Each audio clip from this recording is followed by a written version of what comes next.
something's actually going to happen on the ground. Well, I mentioned the Belgrade meeting before, last year, where the European Environment Agency prepared the fourth assessment report, how Europe environment is looking like. And the report is kind of drawing a dark picture. We are not that positive about reaching the 2010 target yet. There are quite a few underlying causes why not. And the conclusion is that possibly holding biodiversity lost by 2010 will not be met. Well, there are also some good news. There are quite some positive trends already with regards to protected areas establishment. We already know what are the key threats for biodiversity, why we are losing biodiversity. Environmental impact assessment is also in place in most of the European countries, but also in countries outside of Europe. We know that when we need to do a major investment, we undergo the assessment and we see what are the consequences for nature, and if possible, we try to mitigate it. And there are some good examples with regard to participatory approaches and establishment and management of protected areas. We just heard a great example before me.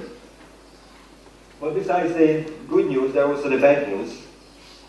Well, the progress under the plan of work on protected areas is somewhat slow. We still have a lot of benchmark to understand what are the actual trends on a global scale. There is a generic problem with regards to finances and capacity for the implementation. And there is poor progress in evaluating how effective we are, particularly talking about the marine areas.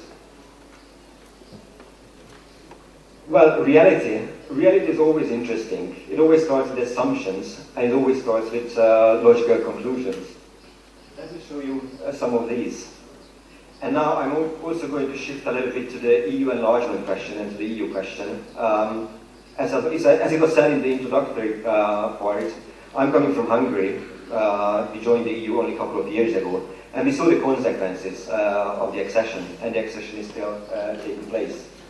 One of the assumptions is that the least developed countries having the highest biodiversity. What is happening now? With the Lisbon agenda and with many other initiatives, we are trying to gear up economically. We would like to be most competitive of all. Well, of course, if you talk about competitiveness, we always have to ask if we are competitive, if we are the winners, who are going to be the losers. But that's a little bit sidetracking. But what we see is that as we are increasing our GDP, so we are losing biodiversity as well. As I said, GDP growth goes hand in hand with biodiversity decline in most of the cases.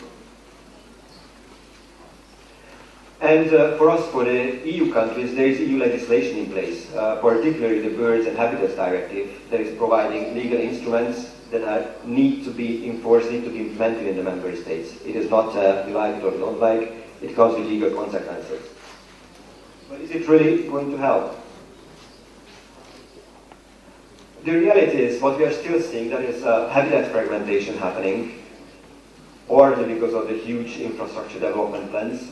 Land abandonment in the new EU member states is a crucial issue. We are losing regional varieties of fruits, animals, vegetables. We are witnessing the coming of the invasive alien species. If it is related to climate change or not, there is a question, but we do see that they are coming and we do see the problem what they are causing. And right now what is going through all the media, all the news, the new biofuel directive of the EU, what is posing possibly the biggest threat for nature, what we are witnessing in our times right now. Just a couple of illustrations what is happening, using the Hungarian example. The slide was prepared during the accession process. We see that Hungary has, for example, half of the amount of cars per capita than the EU average. And we also see that in the EU there was a 4 times higher highway density. Logically, where we are heading with help of the structure and cohesion programs to achieve the EU standards. Why is it a problem? Well, because that's a systemic problem. We have contradictory legislation or desires in place. We have the EU desire legislation on improving and developing a transport infrastructure network, the EU corridors, highway lines, train lines. But we also have the EU obligation to develop and implement the Natura 2000 network of sites. But both these developments are happening on the same physical space, obviously there is a contradiction there. The other one I wanted to use, that is the energy issue. Energy is very crucial nowadays with the oil crisis, with the fuel price just skyrocketing, and we don't know where is the end. The EU is somewhat optimistic about it, saying that, well, we are good on efficiency issues, possibly the classical light bulbs will be phased out in the EU in a couple of years' time. But does it really provide a solution for the energy problems? Since the Industrial Revolution, we are trying to be more energy efficient. Still, on a global scale, we are using more and more energy. And if you look at the production projections, we see that the energy demand is increasing, and we are counting with an exponentially growing energy demand. Where is the energy going to come from? Well, coming from fossil fuels or coming from renewables. Wherever it is coming from, it is putting a huge pressure on habitats and on natural areas. And then I would like to go to the dilemma of the protected areas. How much is enough? We are very happy that under the Habitats Directive, something a little bit more over 20% of the EU surface territory is protected by Natura 2000. There are Natura 2000 sites. But is it enough?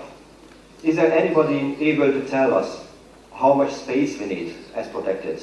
How much space we need now, and how much space we need to put under protection if we consider the global trends of climate change or more economic, social pressure on nature? How much can compensate for this?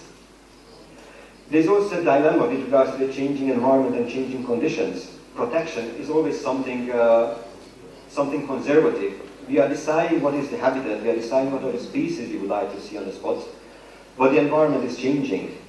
Is our recent system of protected areas, protected landscape, providing an evolutionary response for a changing environment?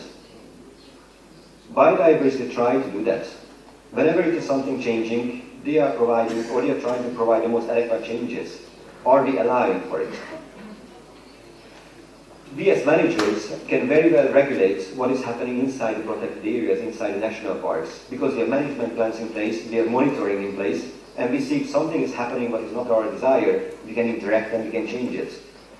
But as managers, we just cannot regulate what is happening outside the protected areas, and we see more and more that actually what is coming from the outside, that is the real danger, not is what is happening inside. So there is a conflict of interest, because the environment, the natural environment, would like to provide a response for the changes.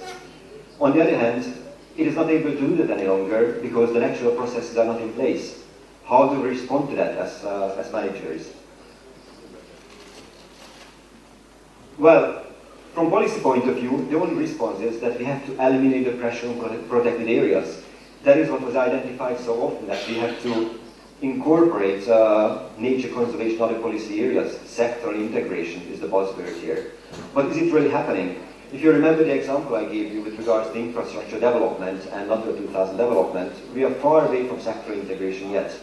But what we also see is that if you are not able to eliminate the pressure on protected areas from the outside, then nature is going to lose out big time. So what is Countdown? Well, Countdown is a network of active partners working together to interact against the negative processes that are taking place here and to reach the 2000 biodiversity targets. How does it work? Well, partners are signing the so-called Countdown Declaration and committing themselves for concrete activities in their domain, what they can do to contribute halting biodiversity loss. And among the partners, we have national and regional governments, local authorities, civil society, and businesses. And they are all working hand in hand together for it. Recently, we have more than 700 partners covering all the social sectors. We do believe that we are trying to add value to the work of nature conservationists. First of all, we are communicating the Natura 2000 target. It is really great to talk to you because you are the converted ones. We are on the same page. You will understand the importance of nature, the importance of biodiversity, and why it needs to be protected. Not everybody is like that. We have to be able to explain why biodiversity matters to the big crowd out there who either don't understand or is not interested. We are trying to mobilize funding for nature conservation, and we're also calling for concerted action between the various social groups and stakeholders.